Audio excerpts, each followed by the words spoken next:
And so the worst was that guy that kicked the bloody beer bottle through the window, my bachelor. So it gets bloody worst where you got into. Okay. Was he a stripper at your bachelor? What? Was he a stripper at your bachelor? No, it was just guys. Okay. Oh no, it was just guys drinking. And that's when I bloody Tony gave me that fucking drink. Jesus. And a full bloody ice bucket. Yes. But he poured every fucking thing you could think of in it. Can't believe you managed it all down. I don't know how I managed myself. So Tony, yeah, they're still standing. Fuck it. But I was sick at night. Yes. When I got home, I bloody well cats, because I think we left shortly after that. Because I drank it, and then the guy shortly after that, the guy kicked the bloody bottle through the window. I don't know what happened to that bloody piano. Fuck me. Had to clean it up from all the booze. Jesus. Don't think it played too well after all that. Did you ever go back there? No. It's probably a good thing. Because I'd moved away from there by that time. We'd staying in London, a flat in a house in London. And Mickey moved out of the house and moved to stay with his girlfriend in Kensington. His girlfriend's family. Okay. And I got another guy that worked with me at Bell's Asbestos. He stayed with me, and my future brother-in-law stayed with us for a while. So he fucked up because he wouldn't let him eat the food. I think I told you we all used to pool money in for food and that. Yeah. Only you would eat your food. And after a while, he said no. He doesn't want to put money in more because he's never here, never there. He had a BMW motorbike in those days. So I said, fine. And then one day walking in, he's making himself bloody sandwiches and croissants. I said, oh, what you doing? Oh, he's just making himself sandwich. I said, no, you haven't paid for it. Both I and some guy. What was his name? I don't remember either. Come back to me later. He said, no, but you can't do that. You opted not to pay in. Yeah. Oh, Christ, if you can't let this guy have some bread and jam, fuck you guys then. Then he moved out of this scene after that. Over a sandwich. Oh, fucking sandwich. Oh, stupid ass.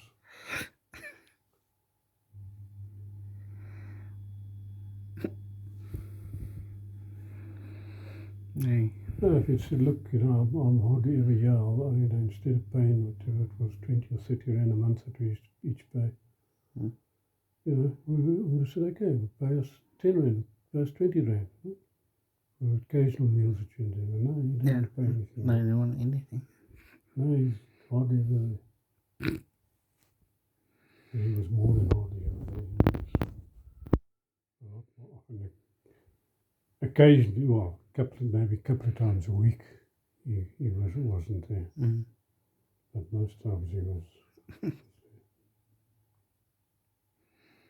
So speaking of roommates, did you have good roommates back in the day, or did you have some terrible ones? No, just that Mickey was, one I had, and then, let's say, Helmut, and then this other guy worked with me at Bell's Asbestos.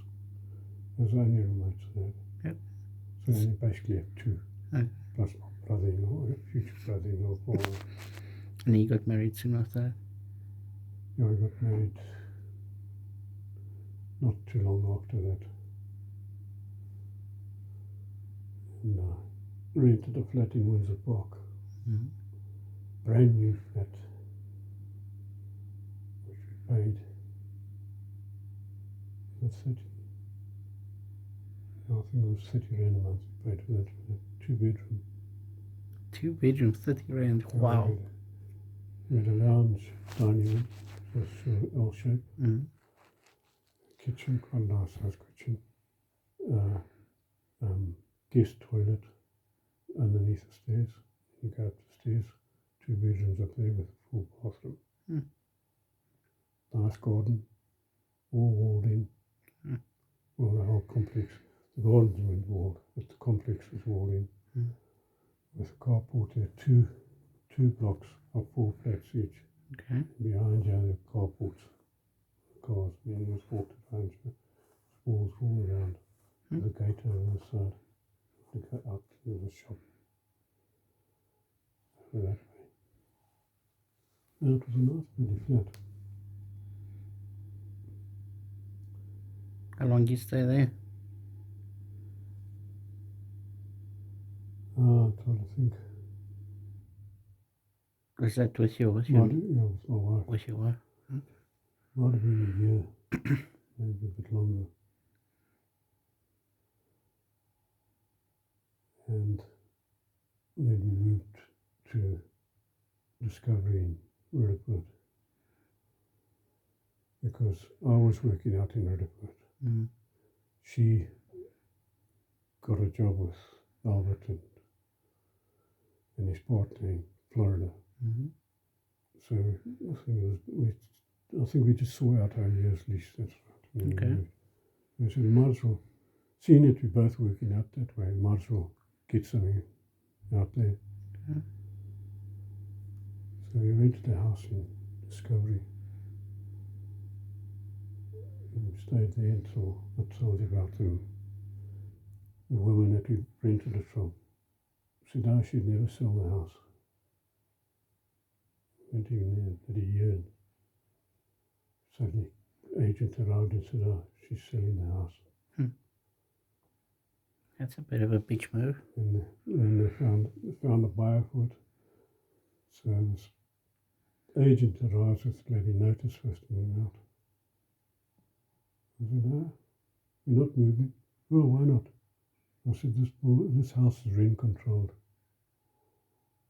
And if the owner or the family aren't moving in, you can't give us notice. Because he's but the house is sold, isn't it? I said, yeah, okay. When the new owner takes occupation, takes ownership, then they can give us notice. Okay. No, but he's buying it in those days. It's called a deed of sale. At 12 months to take transfer. Okay. So, but they bought it in deed of sale, and now we'll be taking transfer until 12 months time. So I said, well, 12 months time, they can come and give us notice. Well, she wasn't happy. I said, if you don't believe me, I said, phone Inspector so-and-so from Rent Control Board. It was West Hazel and Skarkwyk or something like that, Afrikaans name. I said, phone him and speak to him. Because I'd phoned to just confirm that what I believed was... That's right. Was, so she fucked off money much better. Obviously the sale fell through because of that. Tough. So then a month later we bought a house in bloody Witpoortjie. Went and gave a month's notice to bloody... And then she lost the money. No, you can't give me notice. I said, yes, we can. We only have to give you a month's notice. No, but you told us we couldn't. I said, yeah, you couldn't give us notice. Or the new owners couldn't give us notice until... But we can give you notice. That's a big F you. She wasn't happy. She wasn't happy. But I was fucking annoyed because we took it. We wanted for a long period. We were going to stay there. We had intention of staying there for a few years because I didn't really have money to buy a house. So I was pretty upset because she just went and sold it like that after promising us. No, they weren't going to. Yeah, you can't trust people. We would have got another house. Yeah. That we could have got. So I was pissed off about that. So then I said, okay, buy a house. I had fuck all. No money. Mm. So bought a house, cost us 15,100. Sure. 13,100. Mm. 3-bedroom with lounge, kitchen, dining room, Mm. single garage with servants' quarters. Mm. On a nice big stand. I had no fucking money. So I went to the boss and I borrowed, I think, 1,000 rand. Good deposit. So the bank gave us a over 90%. It was over 90% bond.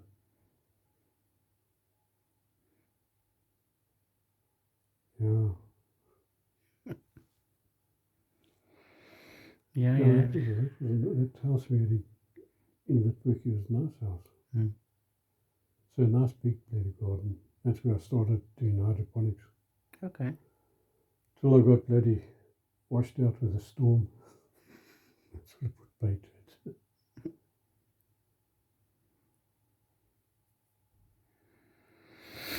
When's the first time you guys went down to Plet? We went on a honeymoon to Plet. Oh, okay. To the Crags. To... I didn't stay with my old lady. Mm-hmm. We stayed at a guest farm. I go past Kurland and then take a road that goes down to Nature's Valley. Into Kerry straight on Eternal. And you go down, a little way down there. They had a guest farm on the side of it, between the N2 and the road down to. Just trying to think. The N2 was going at that stage really. We stayed there in a little wooden chalet. He was a doctor. And he bought the place from a guy who ran it as a guest farm. He had the chalets and everything. But he had a very high powered job in Joburg. And then he retired and he bought this place. And he refused to have a telephone. He had no telephone access. He ran a guest farm and don't get it there telephone. And so when... I make a booking by post off. I don't know how they did bookings. It's just it all by telegram, most probably. But, so when this doctor and his wife, when they moved there, they had to get a telephone because he needed one for his practice. And the cost him in those days was late 60s or mid 60s. Cost him like 800 rand or something to have a phone linked from the main road through the line through to their house. Cost him a bloody fortune to have a phone put in. But he couldn't run without a phone. That's way beyond before cell phones.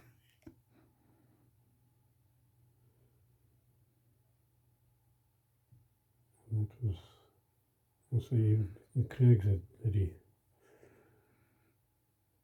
During the day you had a nommer asseblief. And at night you had a bloody, it was plugged through to Plet exchange. And then if you wanted to phone, if a long ring, then get to exchange. Yeah. One long, one short. One long, one short. That was someone signaling in within the party line. Okay. So then you had about, I don't know, 10 people on the party line. All it is was one long, one short, one long, I think, something like that. So if you wanted to phone somebody in the line, it didn't cost you anything. Oh, okay. You obviously get a lot of listening in. I don't think you had so much. I never experienced it. Okay. but there's other people that are retired couple, they're older than already. Mm-hmm. They had a house on the N2, just off the N2. Mm-hmm. And they used to go into the forest and pick wild mushrooms. They knew their mushrooms. Yeah. But one day, for some reason, they picked the poisonous one. Mm-hmm. And they got home, they cooked the bloody things, and they started having hallucinations and Shit. the woman eventually passed out, and the guy, this guy, he was going, he was funny. He got on the phone and he was ringing and ringing and ringing and ringing, and the bloody exchange wasn't answering. It was at night. Yeah. Eventually, someone on the party line realised that there was trouble. something trouble, so they picked up the phone. And this guy said, "Please, we need a doctor quickly." And of course, the guy that answered the phone knew who it was. Yeah. So he got hold of Dr. Costa that was in there. He got to the guest farm. And Costa came through and checked him and called the ambulance. This old man, to the day he died, he said he went to heaven. He was convinced he went to heaven. Wow. So he was probably hallucinating. I can imagine. They both of them survived. They both recovered. Wow. It was lucky that the lady guy answered the phone. He probably got annoyed by all the ringing. You just realised that there must be something wrong, because no one would. You try a couple of times. Yeah. And then you might leave it for a while and try again. It was ring, ring, ring, ring, and stop for a couple of seconds, and ring, ring, ring, ring again. They realised there was something wrong. Someone was in trouble. Incredible. Yeah.